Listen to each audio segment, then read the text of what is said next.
saw Jesus at the Kangaroo. He was all drunk up last night.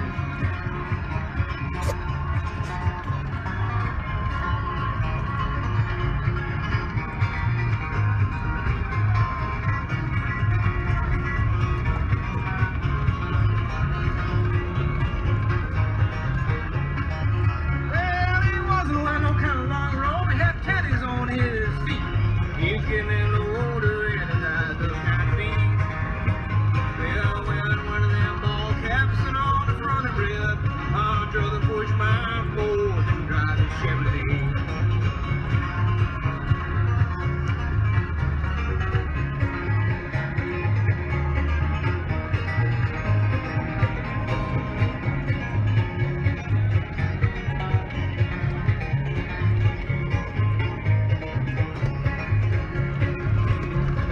Well, he was getting kind of belligerent, and we tried to throw him out.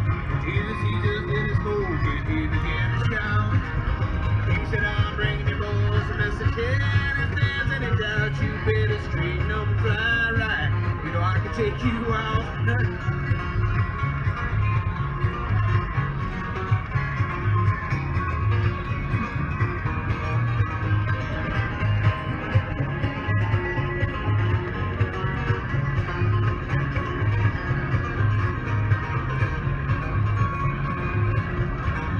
Well, we all just kind of sat and stared and waited for his next move. Jesus, he tugged on his beard and all the Kangaroo. Well, we just had the last call, we all bought around. I met Jesus at the Kangaroo, and he almost took us down. So geology can tell us about the Earth's history, but plants can tell us about a recent history. This trip to the Flinders, we've been looking at the browse impact of goats and rabbits on the condition of the vegetation here, and this is important because wallabies rely on these same resources for food, and in some cases caves, shelter and water. So we set out in search of anywhere that might hold a rock wallaby colony. Some did, some didn't.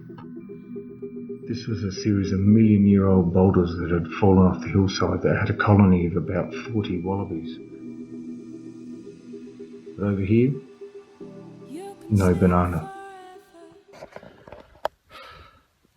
Tried to climb down the valley, ended up on some cliffs, had to double back, made my way in here to this little resting spot at the top, and as I sat down quietly, a rock wallaby leapt off of that ledge down there across and ran around the face. I haven't seen any evidence of them up here. I'd given up, thought they weren't here.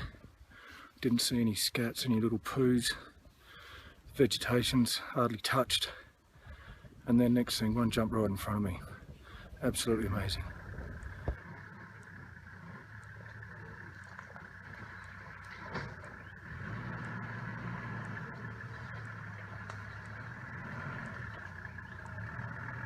Nice.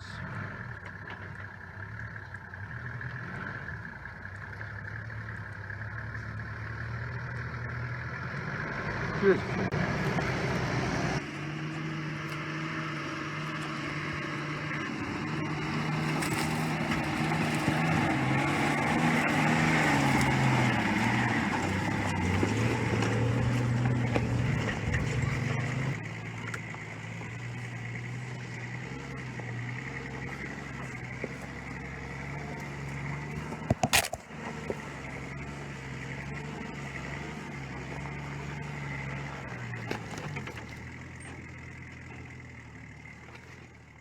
When we're looking at the condition of vegetation, we're looking at a number of things. Firstly, what the growth form of the plant is. Is it in its natural form, or has it been heavily browsed or impacted upon by pest herbivore species? And secondly, we're looking at how long ago that occurred, whether that's recent or whether that's in the past. We're primarily looking at the so-called ice cream species, so the more palatable species. We're looking at rock plants and things like that, so looking at eremophilas and acacias and thorny species, so species of acacia that are well protected from herbivores but nonetheless palatable. So Acacia victoriae, Acacia tetragonophylla. looking at the bullock bush, which historically was a bush but is now only really seen as a tree here in the Flinders because of the grazing pressure, and casuarinas. Whereas earlier in the trip when we were at The properties, pawpaw. yeah, casuarina pawpaw. Aye. And earlier in the trip, when we were at properties that are either parks or recreation reserves or sanctuaries, we're looking at things like eremophilus and mint bushes and so on, which are far more palatable than some of the species out here. But they're just not left. Just not common anymore. They're rare in the landscape because they've been preferentially browsed out of the landscape. Poo. Let's talk about poo. Okay, so essentially there's 3 species we're looking at here, maybe a 4th sometimes. So we're looking at goats, kangaroos, rabbits, and very rarely, wallabies, yellow-footed rock wallabies. The proportion of scats, as we collect over time, indicates what the dominant herbivore is in the landscape. So that might be goats on a pastoral property. Oh, better not say that actually. Cut that out because I can't say that. Okay.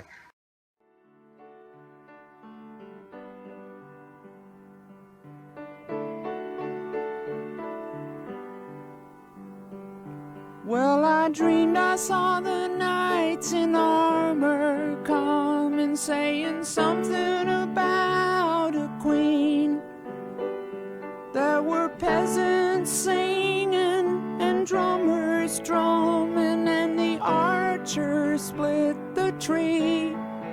There was a fanfare blowing to the sun that was floating on the breeze. We were down in the gorge that's behind me. An old mate said, I think we saw a rock wallaby colony that might be just up there, up that hill, from the aeroplane when they were flying through here. So let's pop up there. To which we did. And as much hard work as it was, I think he may have picked the highest hill, well maybe you're higher, around here, but we popped up like we were dutifully asked, and now guess it's time to pop back down.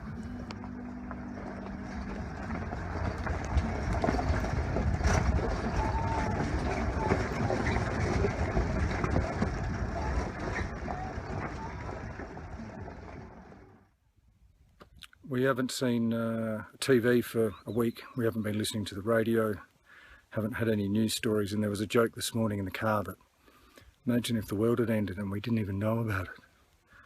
And well, we're going to drive back to zombie apocalypse. But I think we've just found the goat apocalypse. Have a look at this devastated landscape. Everything is completely dead. This is an old property that just got grazed to the max in the northern Flinders, and this is what is a result. Who knows whether it's going to come back? Is there a seed bank there? There's still goats running around. I believe they took 15,000 goats out of here in the last year or two, which still leaves who knows how many, but it's pretty clear the impact goat has on the vegetation, which is what ye old mate, the little yellow-footed rock wallaby, loves to eat. No tucker here, he gone. When I say gone, he hasn't gone somewhere else, because they don't move. They stay in the same place. They have their colonies, and I think the females roam up to 1 kilometre and the males maybe up to 4, but they always come back. So stepping over a fence. Have not seen a single wallaby scat, and there's more goat poo than you could jump over. I think there's more goat poo than rocks here.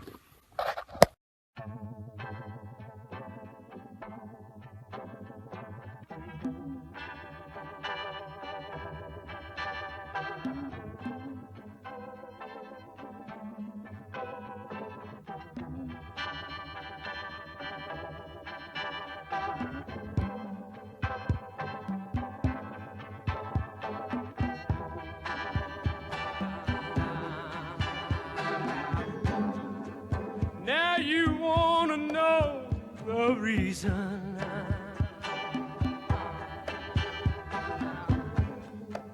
why I cheated on you.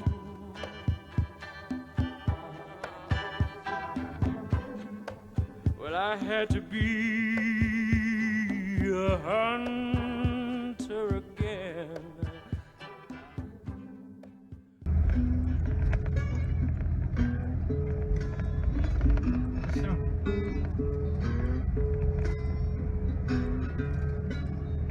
Thing go up, thing go down. Everything goes out, come back around. Treat someone like a dog, he'll come back and bite you, and that's the fact,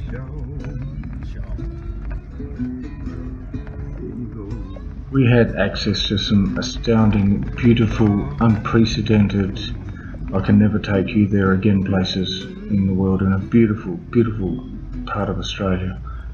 But it was pretty clear even to the untrained eye and after a day or so that what a difference a goat makes.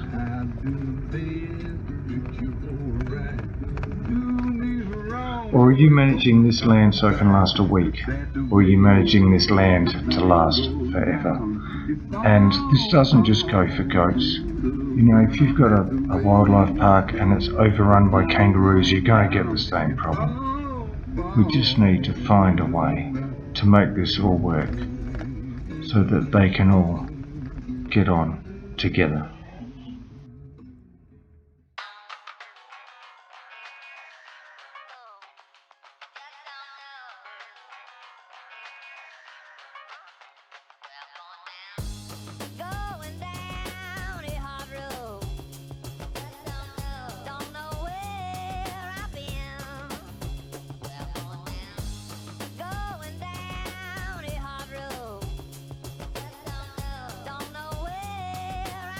Growing up, I needed a guide like a blind veteran's dog, cause I was going nowhere, like a child's letters to God. The life's road was hard, I was never so lost that I looked for an answer and I met as a boss. I never did pop pills or cocktails, just rock tails, kids with scale stills. Got a rasp, my cough still, that had me in the back of the paddy. Down the locker, smack me, pat me down for a bag. Mom's a rocker, and bow me out, I figure out once again.